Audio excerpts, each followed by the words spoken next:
Hola, qué gusto es estar con ustedes una vez más compartiendo la preciosa palabra de nuestro Padre Celestial. Y hoy continuamos con la serie Árboles de Justicia. Y pues nos toca ver algo maravilloso que Dios tiene en su palabra y que hoy nos va a alimentar y nos va a ayudar a que sigamos adelante en nuestra carrera cristiana.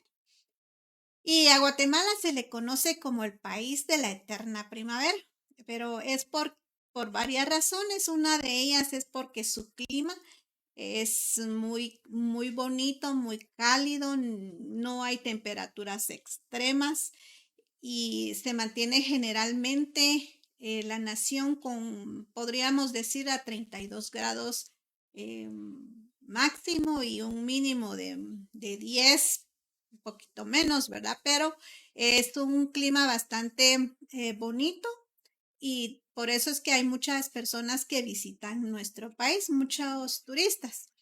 Y también porque hay mucha fauna, mucha vegetación y siempre se mantiene un verde. Y la mayoría de nosotros pues nos encanta porque estamos siempre viendo flores y plantas y de todo que a nuestra vista pues es muy grato. A Guatemala también se le llamó antiguamente Cuautlemayán, que es del náhuatl y significa lugar de muchos árboles. Y es que sí, en Guatemala abundan los árboles y qué bonito porque nuestro tema pues es árboles de justicia. Y así como hay mucha vegetación y muchas plantas y muchos árboles, pues qué precioso es que Guatemala sea el plantío de Dios, ¿verdad? Que nosotros podamos ser árboles de justicia, árboles que le agradan al Señor, que tenemos nuestro fruto, que damos buen fruto. Hay un jardín en la palabra de Dios del cual no mucho se habla y está en Juan, en su capítulo número 19, el cual vamos a leer en este momentito. Y dice así: Jesús es sepultado. Después de esto, José de la ciudad de Arimatea le pidió permiso a Pilatos para llevar el cuerpo de Jesús. José era seguidor de Jesús, pero no se lo había dicho a nadie porque tenía miedo de los líderes judíos. Pilato le dio permiso y José se llevó el cuerpo. También Nicodemo, el que una noche había ido a hablar con Jesús, llegó con unos 30 kilos de perfume a donde estaba José. Los dos tomaron el cuerpo de Jesús y lo envolvieron en vendas de una tela muy cara.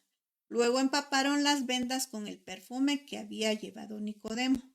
Los judíos acostumbraban sepultar así a los muertos. En el lugar donde Jesús murió había un jardín con una tumba nueva. Allí no habían puesto a nadie todavía.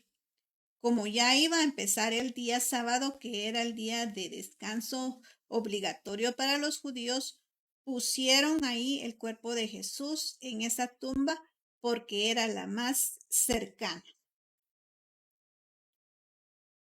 Y a Dios realmente le placía, le gustaba visitar a Adán y Eva en el jardín todos los días y hablar con ellos. Y pues a Dios aún le sigue placiendo, le sigue gustando visitarnos a nosotros, hablarnos. Muchas veces pues las personas tienen temor de que Dios les hable, tienen miedo y prefieren que otra persona, un profeta, les pueda hablar. Pero a Dios en realidad le gusta platicar con nosotros, le gusta hablar con nosotros, le gusta comunicarse. Y claro, a nosotros también, ¿verdad? Y esto es algo muy maravilloso, ya que la palabra de Dios dice que Dios está cercano a nosotros, que su oído está atento a nuestra oración. Es importantísimo entonces que notemos nosotros esta gran ventaja, esta gran bendición que cada uno de nosotros tenemos de poder hablar con nuestro Padre Celestial. Y entonces vamos a estudiar sobre este pasaje y vamos a ver qué sucedió en este precioso jardín, el cual pues estaba preparado ya por Dios para la sepultura de Jesús. Y en esta ocasión pues se ¿Se recuerdan ustedes que cuando fue el arresto de Jesús, todos los discípulos de Jesús pues huyeron, ¿verdad? Con temor. Pedro, ¿se recuerdan ustedes? Negó 3 veces a Jesús y los demás fueron dispersos, fueron dispersados. Ellos no sabemos, no conocemos la historia para dónde se fueron, qué pasó con ellos, solo sabemos que se fueron. Y entonces aquí vemos que realmente Dios ya tenía preparado a dos personajes, José de Arimatea y Nicodemo. Estos dos hombres se cree que eran miembros del Sanedrín, o sea, que eran hombres de poder, hombres influyentes y hombres económicamente estables. Ellos tenían un poderío, cierta autoridad y ciertos privilegios en el pueblo judío. Pero estos hombres, dice la palabra de Dios, que ellos seguían en secreto a Jesús porque tenían temor. Imagínense, ustedes eran líderes judíos y pues se daban cuenta que la mayoría de los del Sanedrín no llevaban a Jesús. Ellos no lo podían ver, querían ver de qué manera pues lo mataban hasta que lo lograron. Pero en este momentito, cuando Jesús estaba en la cruz, pues ya pronto iba a empezar el día sábado, que iniciaba a las 6 de la tarde. Entonces, los romanos no les importaba si los cadáveres quedaban 2, 3 días, ellos no les importaba porque a ellos no les afectaba en absolutamente nada. Mientras que los judíos, por una ley que estaba escrita, ellos no podían permitir que un cadáver se quedara ahí para que eh, fuera pues devorado por las aves de rapiña o todo esto. Esto no era, como quien dice, justo, ¿verdad? Que se quedara ahí los cuerpos colgados en el madero. Ellos no lo permitían, no era posible para ellos. Entonces ellos querían que estos hombres murieran pronto. Y le dijeron al gobernante que le querían quebrar las piernas a los ladrones y a Jesús, pero porque ya pronto iba a empezar el sábado. Y aquí vemos una apariencia de piedad en estos hombres que son judíos, ¿verdad? Porque ellos ya iban a iniciar el día sábado y con sus rituales, con sus ceremonias, ya iban a estar en la sinagoga, iban a estar en el culto, pero ellos habían obrado de una mala manera al hacer morir a una persona inocente. Pero a ellos no les importaba tanto eso, sino más bien el ir al puntual a su ceremonia, el hecho de iniciar el día sábado bien, y no le importó todo lo que habían hecho anteriormente. Entonces aquí vemos una apariencia de piedad porque ellos se mostraban piadosos y justos, pero en realidad no lo eran. Esto es algo tremendo que vemos aquí, la cara de la falsa piedad. Entonces estos hombres rogaron que se les diese muerte pronta a estos hombres los, para que los bajaran de la cruz. Y les dijeron, bueno, entonces lo que era más rápido era quebrarle las rodillas, las piernas a ellos para que la muerte fuera inminente. Y así lo hicieron. Con el primer ladrón le rompieron las piernas, al otro también. Pero cuando llegaron ante Jesús, Jesús ya había muerto. Entonces ya no era necesario que le rompieran las piernas. Y es que estaba escrito en el Antiguo Testamento que ninguno de sus huesos sería roto. Y esto se cumplió. Entonces el soldado romano, para verificar que Jesús estaba muerto, le incrustó la lanza en el costado a Jesús, y del cual brotó sangre y agua. Y aquí vemos que lo que sucedió fue que Jesús, de su propia voluntad, él murió dando su vida voluntariamente. A él no le fue arrebatada la vida. A él no se la quitaron. Él triunfó sobre la muerte cuando él, de su propia decisión, quiso ir a la cruz. Quiso que lo crucificaran. él no se opuso, él no puso resistencia, no se defendió. Si ustedes se recuerdan, ante el interrogatorio, él estuvo en silencio. Y entonces él voluntariamente dio su vida por amor a nosotros. Entonces nadie le arrebató la vida. Entonces triunfó sobre la muerte porque él la venció. La muerte no llegó a él, sino que él dio su vida voluntariamente por amor a nosotros. Eso es maravilloso. Y tengo un episodio el cual se llama Victoria Absoluta. Cuando lo quieran ver, pues los invito. Está muy, muy bonito y nos habla sobre la victoria que Jesús obtuvo cuando murió en la cruz del Calvario y cuando posteriormente resucitó. Entonces vemos acá que Jesús triunfó sobre la muerte. Jesús dio su vida voluntariamente. Nadie se la arrebató.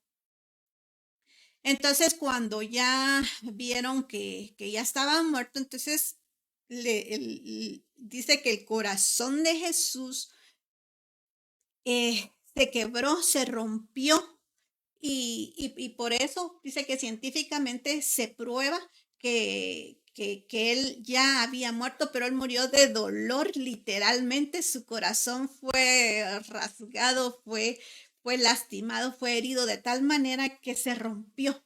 Y por eso es de que salió sangre y agua. Quiere decir de que cuando salió la sangre, era porque ya no había más sangre, ya no había en su organismo, ya había salido toda la sangre que él derramó de su organismo y lo último que salió fue agua.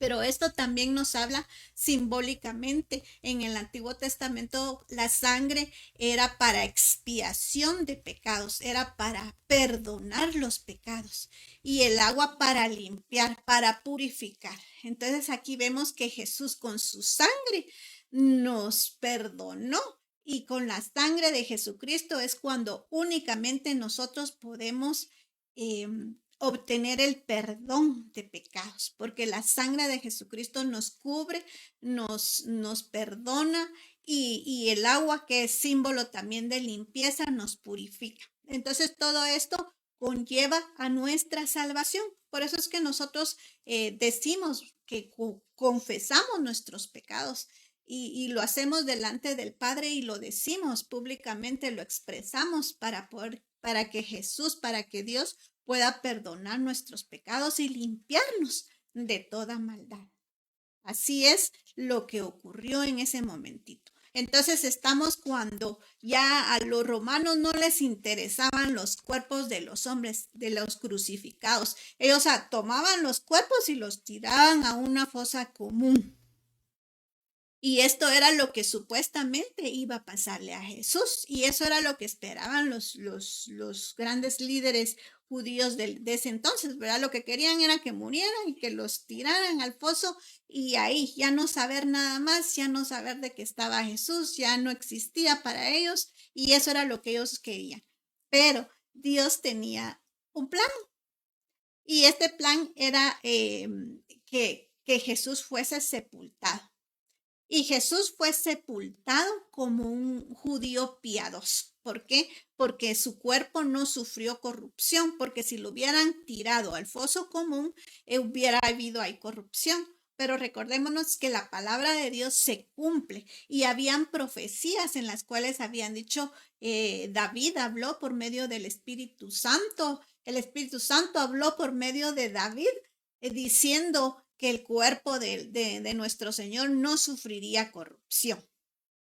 Y así fue, porque resultó que estos dos seguidores en secreto de Jesús tuvieron que animarse, tuvieron que sacar fuerzas de flaqueza, tuvieron que empoderarse, llenarse de poder, de valentía para poder ir a reclamar el cuerpo de Jesús. Y esto lo hizo José de Arimatea, ante Pilato, y le solicitó el cuerpo de Jesús.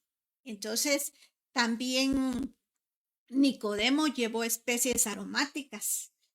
Eran como aproximadamente 100 libras de perfumes, aloe, mirra y no sé qué tanto más, pero eran eran perfumes.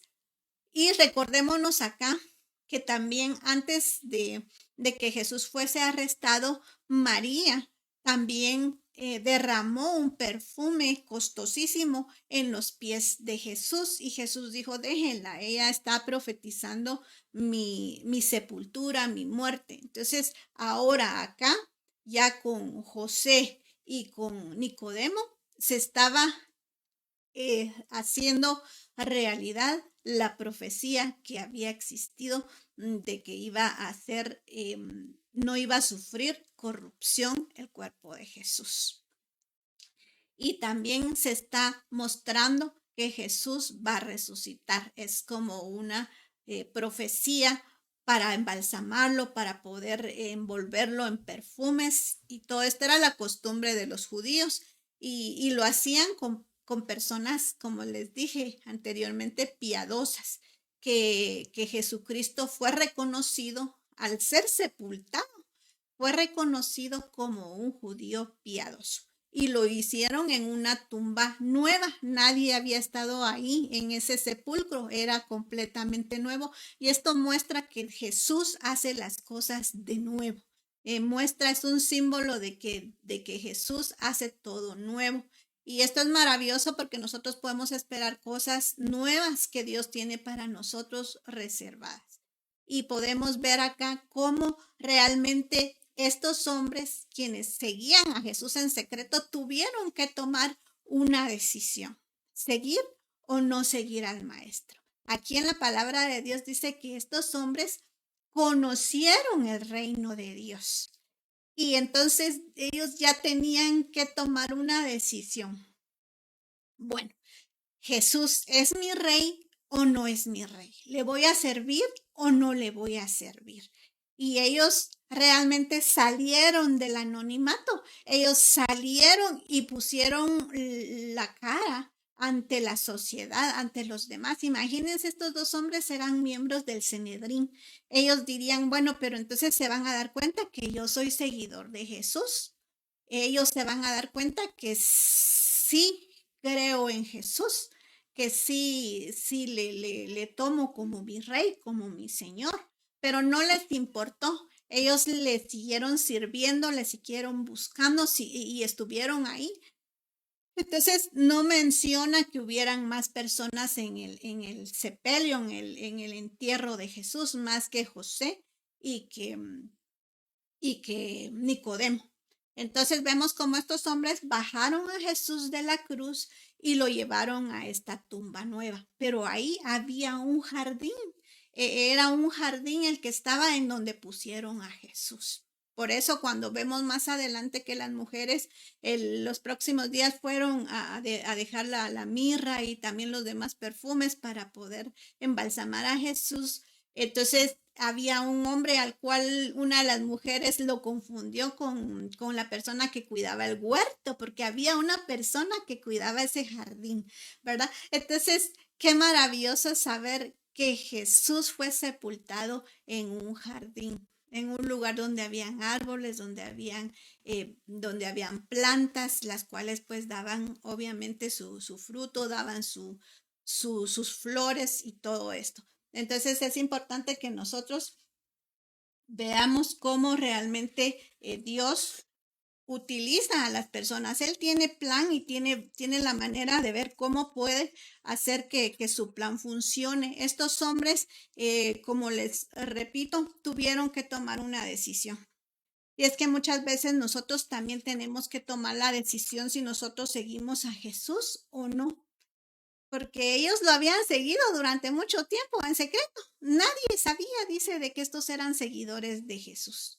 Sin embargo, ellos al tener contacto con Jesús, al haber hablado con Jesús, ellos en su ser, en su corazón, hubo una transformación, hubo ahí algo como que si esto, sí, este hombre es hijo de Dios y tuvieron que tomar una decisión.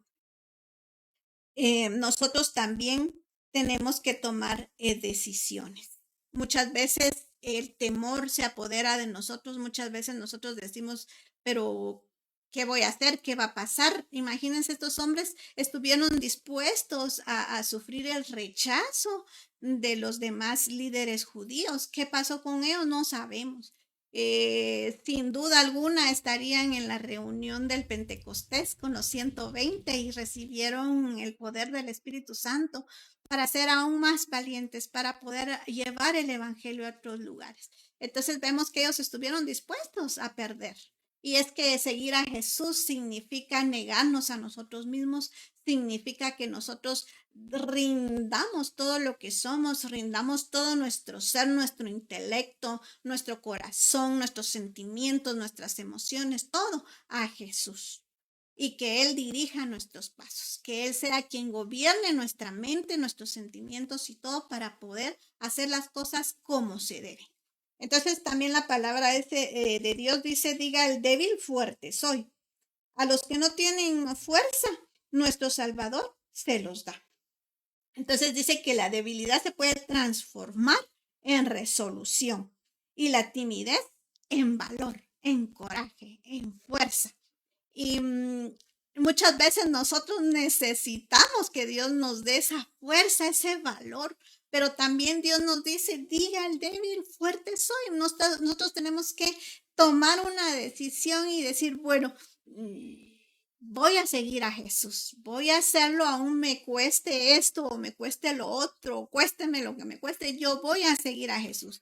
Porque es necesario que nosotros tomemos la decisión de seguir con toda nuestra mente, con todo nuestro corazón, con todo nuestro ser a Jesús y poder obedecerle. Para poder obedecerle se necesita de valor. Entonces nosotros tenemos que ser realmente decididos, tomar la decisión de seguir a Jesús porque no basta con creer. Porque muchos dicen, sí, no creo en el Señor Jesús. Y sí, es bueno, por supuesto que es básico creer en Jesús, pero también se necesita de que nosotros le sigamos, le obedezcamos, porque se recuerdan ustedes, dice, ¿verdad? Que los demonios creen y tiemblan, pero no se convierten. Entonces, nosotros podemos estar creyendo en Jesús, tenerle temor reverencial, temblar ante su presencia, pero puede ser que no le obedezcamos. Puede ser que Él nos esté diciendo, bueno, ya deja ese pecado, ya deja esa murmuración, ya deja esa mentira, ya sé diferente, ya trata mejor a tus familiares. Y nosotros decimos sí en el momentito y nos emocionamos y decimos, sí, ya no voy a mentir, ya no voy a hacer esto, ya no voy a hacer lo otro porque yo no quiero hacer las obras de la carne, yo quiero hacer las obras del Espíritu, yo quiero tener todo el fruto del Espíritu Santo, pero muchas veces no lo logramos. Entonces es una decisión, es que nosotros tenemos que decir, bueno, no, yo sí me voy a convertir realmente en un seguidor de Jesús. Y voy a luchar contra todo aquello que hace que yo no le busque. Voy a luchar contra todo aquello que me quita la atención, que me roba el tiempo. Voy a dedicarme a buscarle a Él, voy a dedicarme a orar, voy a dedicarme a leer su palabra, a estudiar su palabra, porque no es tan solo leerla, ¿verdad? Sí, ya leí mis 2 capítulos del día. No, es necesario que nosotros estudiemos a fondo la palabra de Dios.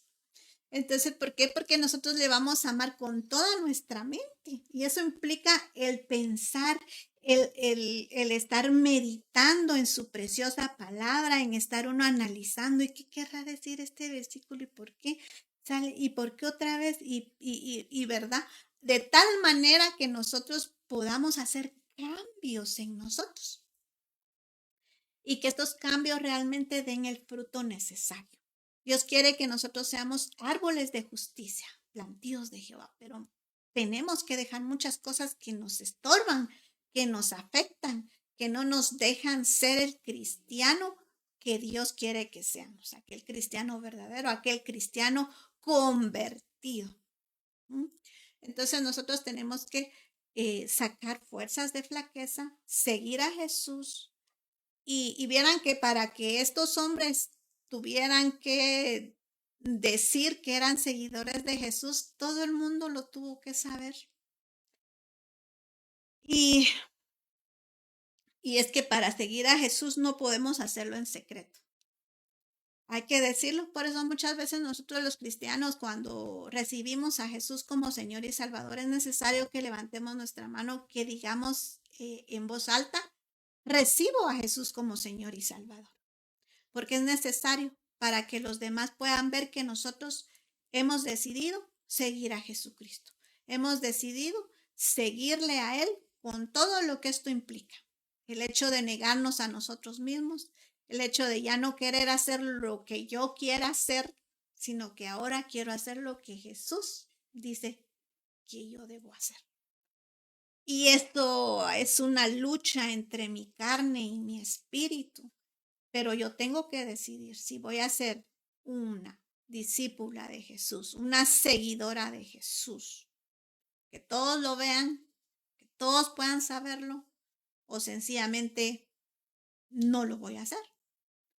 Porque recuérdense que el reino de los cielos es para los valientes, que solo los valientes lo arrebatan. Pues yo quiero ser valiente, yo no quiero regresar atrás, no quiero voltear atrás, no quiero ver atrás, no quiero vivir en el pasado. Yo no soy de las que retroceden. Nosotros no somos de los que retrocedemos, nosotros somos de los que seguimos adelante. Y para eso, mis queridos amigos y hermanos, se necesita valor. Y ese valor Dios nos lo da, pero también nosotros tenemos que decidir ser valientes. Y como dice la preciosa palabra de Dios, diga al débil, fuerte soy. Por lo tanto, hoy les invito a que ustedes digan, soy fuerte, soy valiente, soy seguidora de Cristo Jesús, aun a pesar de todo lo que a mí me conlleve, aun a pesar de que pues mis gustos y mis deseos y quizás mis sueños no sean parecidos a los que Dios tiene para mí, pero estoy segura que los sueños, los deseos, los anhelos, los pensamientos, los planes que Dios tiene para mí son mejores, mucho, mucho, mucho mejores que los que yo tengo para mí, porque Él es bueno, porque Él es maravilloso, porque Él es nuestro Padre, porque Él nos ama, porque Él nos quiere ayudar en todo, porque Él nos quiere bendecir, Él es nuestro proveedor, Él es nuestro ayudador, Él es nuestra torre fuerte, Él es nuestro refugio, Él es todo para nosotros. Entonces, la mejor decisión que podemos tomar hoy es seguir a Jesús, que los hombres se enteren, que toda la sociedad se entere y que no nos dé pena que las personas lo puedan ver. Entonces, como conclusión, esto nos enseña, así que no podemos seguir a Jesús en secreto y que solo cuando damos testimonio cristiano en público podemos decir con seguridad que somos seguidores de Cristo Jesús, que somos cristianos. Así que hoy les invito a todos aquellos que han perdido su fuerza, han perdido el valor, han tenido que retroceder para que hoy tomen la decisión de ser valientes y seguir a Jesús. Acompáñenme. Padre bendito y alabado sea tu santo y dulce nombre, Señor amado. Hoy venimos a pedirte, Señor, que seas tú, Señor, el Rey de nuestra vida.